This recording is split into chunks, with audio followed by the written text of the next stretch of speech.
Hey guys, welcome back to Flutter tutorial for beginners. This is the part 9 of the series and today we are going to learn about ListTile and ListView widget. Now let us quickly talk about ListTile widget. So in the home page I have already made a ListTile. In ListTile we have few parameters.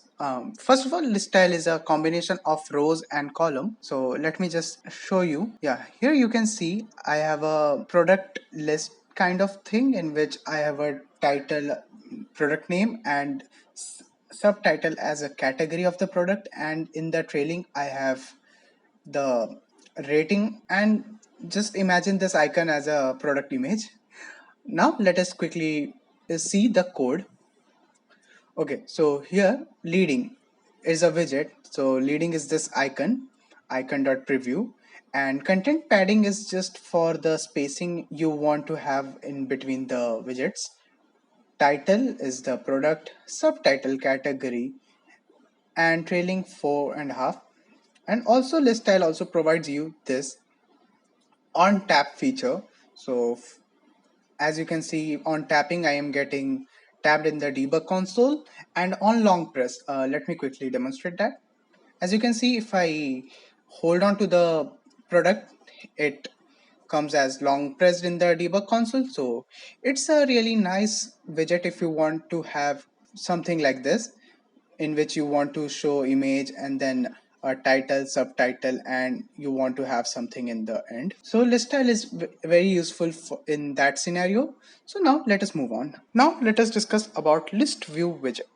So ListView is used when you want to show list of widgets on your screen, just like a column. But the main difference between column and list view is, let me just quickly demonstrate that.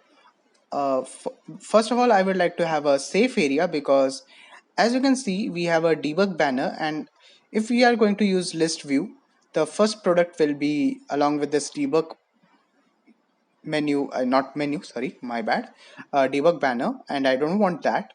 So we are going to use safe area so that it will automatically scale according to the device we are going to run our app. In the safe area we can wrap this list tile into a column, and let me just quickly copy paste our product a lot of times. I guess this should be enough to demonstrate what I want to. Okay, it's not enough yet. Come on, come on, come on. Yeah, as you can see, to show long list, it's not really a good idea to do this.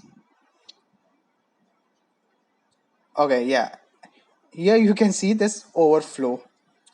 Now let me just quickly convert this column to list view.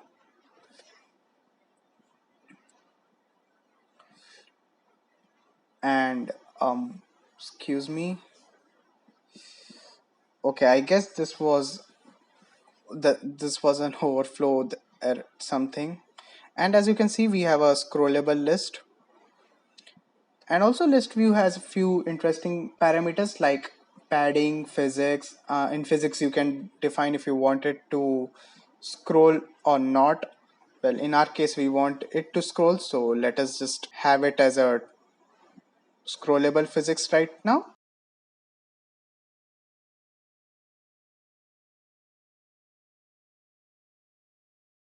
I hope you found this video helpful. If you did, please hit that like button, and if you're new here, then consider subscribing. I will be posting more tutorials like this. So see you next time. Goodbye.